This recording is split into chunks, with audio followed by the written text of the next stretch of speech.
സംസ്ഥാനത്ത് കൊറോണ വ്യാപനം രൂക്ഷം. രാജ്യത്തെ മൊത്തം കൊറോണ കേസുകളിൽ 90% കേരളത്തിലാണ്. സംസ്ഥാനത്ത് 24 മണിക്കൂറിനിടെ 379 പേർക്ക് കൊറോണ സ്ഥിരീകരിച്ചു. രാജ്യത്ത് 5 മരണം റിപ്പോർട്ട് ചെയ്തതിൽ 2 എണ്ണവും കേരളത്തിലാണ്. വിവരങ്ങളുമായി MK വിനോദ് ചേരുന്നുണ്ട്. വിനോദ്, ഇപ്പോഴും കേരളം കേന്ദ്രീകരിച്ച് ഇപ്പോൾ കൊറോണ വ്യാപനം തുടരുകയാണ്. തലസ്ഥാനത്തും ഒപ്പം തന്നെ കൊറോണ വർദ്ധിക്കുന്നുണ്ട്. ഈ സാഹചര്യത്തിൽ വീണ്ടും നിരീക്ഷണങ്ങളിലേക്കും വിലയിരുത്തലുകളിലേക്കും പോകേണ്ടതല്ലേ?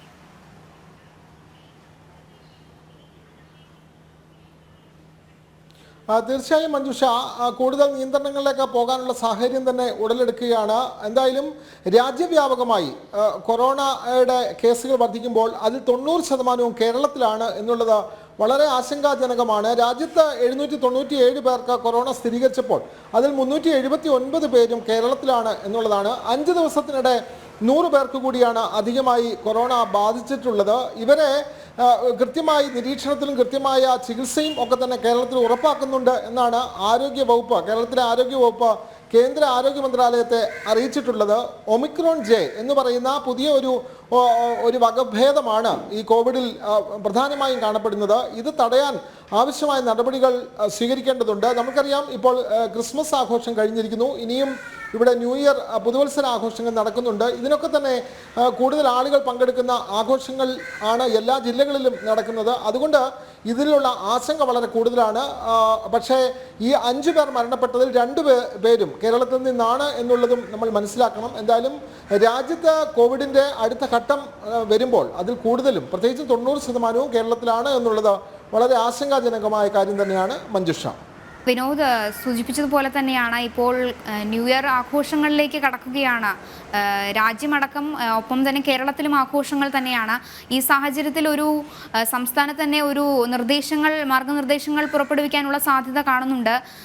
തീർച്ചയായും ജനങ്ങളുടെ ഭാഗത്തു നിന്ന് ഒരു മുന്നറിയിപ്പില്ലെങ്കിൽ തീർത്തും തിരക്കുകളിലേക്കും മറ്റും നിയന്ത്രണങ്ങളില്ലാത്ത ഒരു ആഘോഷങ്ങളിലേക്ക് കടക്കാൻ തന്നെയാണ് സാധ്യത.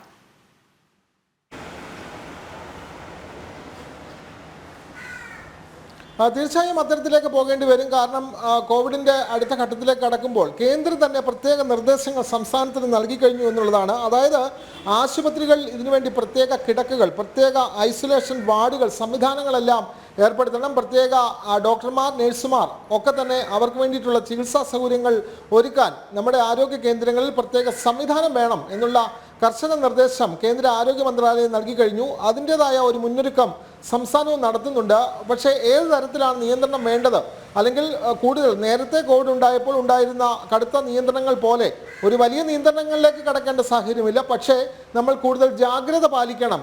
പ്രത്യേകിച്ച് സമൂഹ മാധ്യമങ്ങളിൽ ഇതിനെ സംബന്ധിച്ച കൂടുതൽ ബോധവൽക്കരണം നടത്തണം. അതിനുവേണ്ടിയിട്ടുള്ള ഒരു നീക്കങ്ങളെല്ലാം സംസ്ഥാനത്തെ ആരോഗ്യ മന്ത്രാലയം ആരംഭിച്ചിട്ടുണ്ട്. എന്തായാലും രാജ്യത്ത് ഏറ്റവും കൂടുതൽ കോവിഡ് വ്യാപനം കേരളത്തിൽ കാണുന്നു എന്നുള്ളത് സംസ്ഥാനത്തെ ആരോഗ്യ വകുപ്പും വളരെ ആശങ്കയോടെ തന്നെയാണ് മുന്നോട്ട് പോകുന്നത്. അതിനു വേണ്ടിയിട്ട് എന്തെല്ലാം നടപടികൾ വേണം എന്നുള്ള ഒരു കൂടിയാലോചന ആരോഗ്യ മേഖലയിലെ പ്രധാനപ്പെട്ട ഡോക്ടർമാർ അല്ലെങ്കിൽ പ്രധാനപ്പെട്ട വിദഗ്ധർ എന്നിവരുമായി ആലോചിച്ച് തൊട്ടടുത്ത ദിവസം തന്നെ കൈക്കൊള്ളാനാണ് സാധ്യത. മഞ്ജുഷ, ശരി. സംസ്ഥാനത്ത് രൂക്ഷമായ സാഹചര്യത്തിലേക്ക് കൊറോണ വ്യാപനം കടന്നിരിക്കുകയാണ്. ഒപ്പം തന്നെ തൃശൂർ പൂരം പ്രതിസന്ധി ചർച്ച ചെയ്യാൻ മുഖ്യമന്ത്രിയുടെ അധ്യക്ഷതയിൽ ഇന്ന് യോഗം ചേരുന്നുണ്ട്. തിരുവനന്തപുരത്ത് ഓൺലൈനായിട്ടാണ് യോഗം ചേരുന്നത്. വൈകുന്നേരം ആണ് യോഗം ചേരുക. ദേവസ്വം മന്ത്രി, കൊച്ചിൻ ദേവസ്വം ബോർഡ് പ്രസിഡന്റ്, പാറമേക്കാവ് തിരുവമ്പാടി ക്ഷേത്ര ഭാരവാഹികൾ എന്നിവർ യോഗത്തിൽ പങ്കെടുക്കുന്നുണ്ട്. വിനോദ് തന്നെ വിവരങ്ങൾ നൽകും. വിനോദ്, ഇപ്പോൾ മുഖ്യമന്ത്രിയുടെ ഇടപെടൽ തൃശ്ശൂരിൽ ഒരു മിനി പൂരം നടത്താനുള്ള പാറമേക്കാവിന്റെ തീരുമാനത്തെ തുടർന്നാണെന്ന് മനസ്സിലാക്കാം.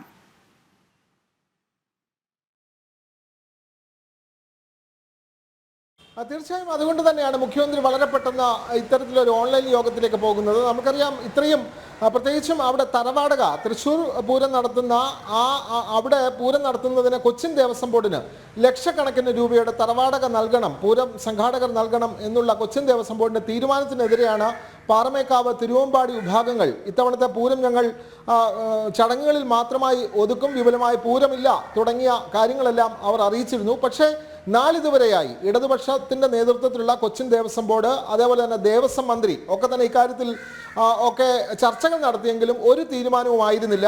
അങ്ങനെയാണ് വളരെ പെട്ടെന്ന് പാറമേക്കാവ് ദേവസ്വം വളരെ പെട്ടെന്ന് പ്രധാനമന്ത്രിയുടെ മുമ്പിൽ തന്നെ മിനി പൂരം അവതരിപ്പിച്ചുകൊണ്ട് ഞങ്ങളുടെ പ്രതിസന്ധികൾ, ഞങ്ങൾക്കുണ്ടാകുന്ന പ്രയാസങ്ങൾ പ്രധാനമന്ത്രിയെ നേരിൽ അറിയിക്കാൻ ഉള്ള ഒരു അവസരം ഉപയോഗിക്കാൻ പോകുന്നത്. അദ്ദേഹം ജനുവരി 3-ന് വലിയ മഹിളാ സമ്മേളനത്തിൽ, വനിതകളുടെ സമ്മേളനത്തിൽ പങ്കെടുക്കാൻ തൃശ്ശൂർ പൂരം ഗ്രൗണ്ടിലേക്ക് എത്തുകയാണ്. ആ സമയത്താണ് അതിനോടനുബന്ധിച്ച് മിനി പൂരം നടത്താൻ